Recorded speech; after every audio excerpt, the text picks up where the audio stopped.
Bees are a small yet vital element of North Dakota's economy. The bees in North Dakota, which is the leading producer of honey in the United States, produced 34.7 million pounds of honey in 2009, nearly twice the amount of honey produced by the next closest state, South Dakota. In addition to their honey production, bees provide critical pollination of plants, which help with crop production and yield. However, bee populations have been declining over the past several years, and researchers are searching for answers. That is why, according to the Associated Press, a research team from the University of Minnesota has embarked on a 3-year, $500,000 study about how changing landscapes affect bee life. The researchers also plan to conduct a survey on native bee abundance and diversity. Today is the 15th anniversary of the bombing at the Alfred P. Murray Federal Building in Oklahoma City, Oklahoma. Hundreds of people attended the ceremony at the Oklahoma City National Memorial to remember those killed in the explosion.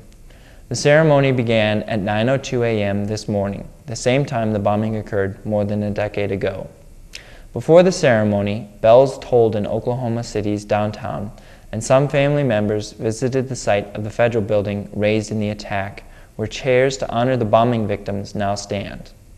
Attending the ceremony was Charlie Hanger, the Oklahoma Highway Patrol trooper who stopped bomber Timothy McVeigh on Interstate 35 the day of the bombing because McVeigh's 1977 Mercury Marquis did not have a license plate.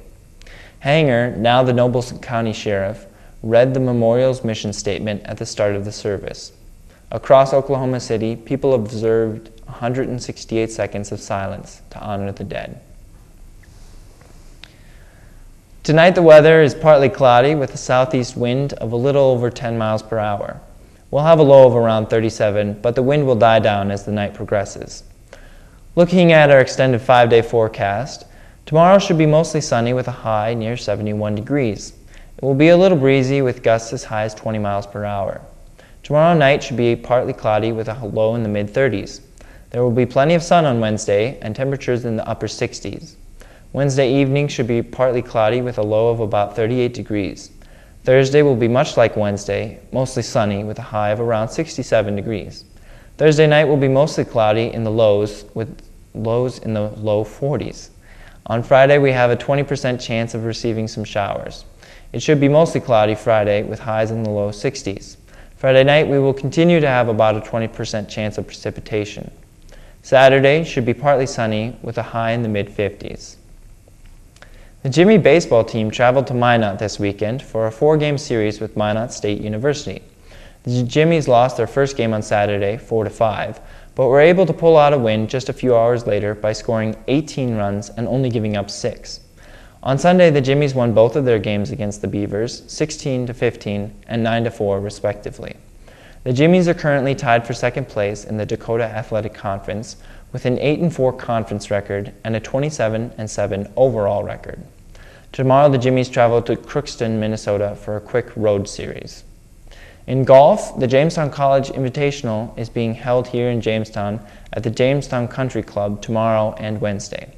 Both the Jimmy men's and women's golf teams will be competing in the Invitational. The men's and women's track and field teams traveled to Sioux City, Iowa this past weekend and participated in the Sioux City Relays. For the men, Robert Nelson took first place in the men's discus, while Scott Remick took 5th place in the 400-meter hurdles. Also, the men's 4x800-meter relay team took 2nd place. For the women, Sarah Skipper took 2nd place in the 100-meter hurdles and 2nd place in the 400-meter hurdles, while her teammate Beth Sedgerholm took 2nd place in the javelin. Katie Conlon took 2nd place in the 3,000-meter steeplechase and 3rd place in the 5,000-meter run. Marissa Curry took 3rd place in the 400-meter hurdles, while Annalisa Fouth took 3rd place in the 400-meter dash and 4th in the 100-meter dash. Alyssa Bossler took 4th place in the 5,000-meter run, and Becca Price took 5th place in the javelin. Also, the women's 4x800-meter relay team took 1st place. The women's softball team was also in Sioux City, Iowa this weekend. On Saturday, the Jimmies took on Briar Cliff University, whom they beat in both games 12-3 and 5-2 respectively. Yesterday, the women took on Morningside College, but were unable to win either of the 2 games the teams played. The women have a short break today, but travel to Valley City tomorrow to take on Valley City State University.